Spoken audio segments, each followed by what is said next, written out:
সকালবেলাতে খাঁচা খুলতে গিয়ে একটা লাভবার্ড বেরিয়ে গেল। তো আমি ভাবলাম যাক, ও তো আমার টেম পাখি, হয়তো চলেও আসতে পারে। তো এখন ও এসেছে, সারাদিন ঘুরেছে গাছের ফাঁকে, দেখুন ভালো করে। হ্যাঁ, ওই দেখুন বসে আছে, এই যে ও বসে রয়েছে। ভালো করে একটু দেখুন, ও বোঝা যাচ্ছে না। হ্যাঁ, ও বসে রয়েছে গাছের ফাঁকে বসে রয়েছে। এই যে এখন জালের বাইরে, মানে ও ঘুরে বেড়াচ্ছে।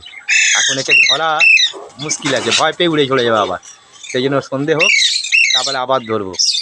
তো এদের যখন মানুষ করি, আমি হ্যান্ড টাইম করি, তখন আমি কি করি, এদের মাঝে মাঝে বাইরেতে যখন উঠতে পারে, উঠতে শিখেছে, তখন বাইরে নিয়ে আসি, বাইরে নিয়ে এসে খাওয়াই, হ্যাঁ, ঘোরাই। তো এটাই হচ্ছে সুবিধে, যে বাইরের পরিবেশটাও দেখুক, ও খাঁচাটা চিনুক, আমার বাড়িটা চিনুক। তো এখনও এসেছে, জালেতে বসে রয়েছে, গাছের ডালে বসে রয়েছে। এই যে আমাদের গাছ করা আছে, গাছের ডালেও চুপ করে বসে রয়েছে, চুপ করে বসে রয়েছে। তো এখন ওকে ধরা মুশকিল আছে, সন্ধে হলে ধরবো। দিয়া, ঘোরা হয়ে গেল, বাইরে কেমন ঘুরলি? এখনও বাইরে আছে, থাক।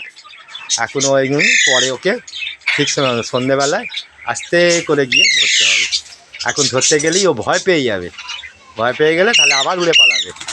তো এসেছে, বাড়িতে আমাকে ফোন করেছিল যে এসেছে, তা পরে ধরবো।